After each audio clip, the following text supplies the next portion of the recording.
T-minus 10, 9, 8, 7, 6, 5, 4, 3, 2, 1. Engines full power. And liftoff of Starlink 2-6. Go Falcon, go Starlink. Imagine accessing high-speed internet anywhere in the world, from the most remote locations to the heart of bustling cities. That's the vision behind Starlink, a revolutionary satellite constellation developed by SpaceX. Starlink's network consists of thousands of small satellites orbiting Earth in low Earth orbit. These satellites communicate with each other and user terminals on the ground, providing internet access even in areas with limited or no terrestrial infrastructure. With Starlink, users can experience high speeds, low latency, and reliable connections, making it ideal for streaming, gaming, video conferencing, and all other kinds of online activities. The network has grown exponentially over the past 3 years, with this animation showcasing the increase in satellites from May 2019 until now. Unlike most dishes that communicate with satellites over 35,000 kilometers above the Earth, Starlink dishes talk to satellites in low Earth orbit, only 5,000 kilometers away. This enables Starlink Wi-Fi to have much lower latency, around 20 to 40 milliseconds, as opposed to the 500 to 700 milliseconds of typical satellite internet providers. However, because low Earth orbit satellites aren't geostationary, a single dish cannot keep talking to a single satellite for extended periods of time. They're orbiting at different speeds. This means that the Starlink satellites must form a complicated network to communicate with themselves and Earth, a constellation, if you will. So whereas a typical satellite dish can talk to 3 to 4 satellites, there are around 10,000 Starlink satellites for each Starlink dish to communicate with. But what enables this very precise communication?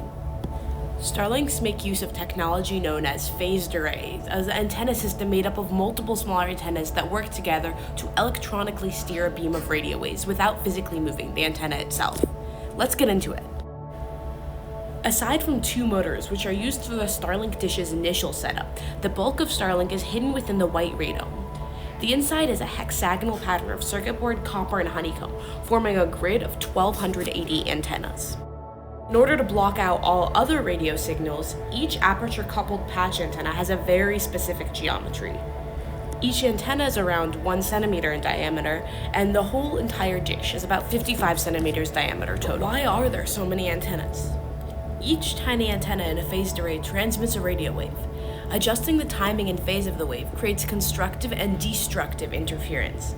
Constructive interference occurs when the waves from multiple antennas arrive in phase at a specific point. Destructive interference, where the waves arrive out of phase and cancel each other out, allows us to suppress signals in unwanted directions, minimizing interference and focusing the beam. By precisely controlling the timing and phase of each signal, Starlink can steer this beam in any direction, even as the targeted satellite moves across the sky. Think of it like focusing a flashlight beam on a specific object, except this beam is invisible and traveling millions of miles through space. The coolest part about creating this phased array radio signal is that the strength of the beam doesn't scale linearly with the number of antennas.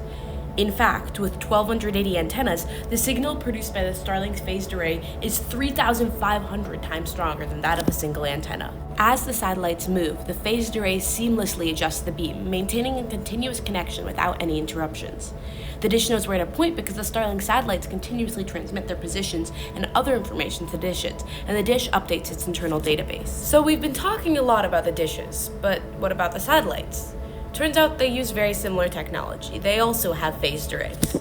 In fact, the satellite actually has 4 phased arrays, 2 for communicating with the dishes, and 2 for communicating with ground stations, which we'll get to in a second. But first, let's take a look at the satellite architecture as a whole. The main satellite bus consists of solar panels, batteries, and propulsion systems, Hall-effect electric propulsion to be precise. These adjust the satellite's position and altitude and maintain its designated orbital location. It also eventually helps the satellite deorbit.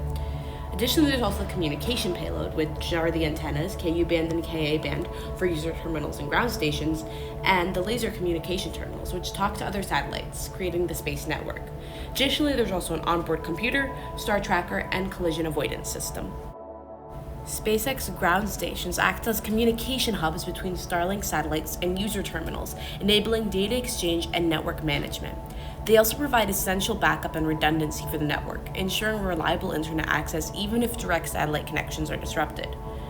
Ultimately, Starlink communication has around 540 megabit per second data rate, with much more time spent on download to the user terminal than upload to the satellite. For every second, about 926 milliseconds are used for download, and only 74 milliseconds are for upload. Starlink's coverage is rapidly expanding, reaching previously unserved areas around the globe.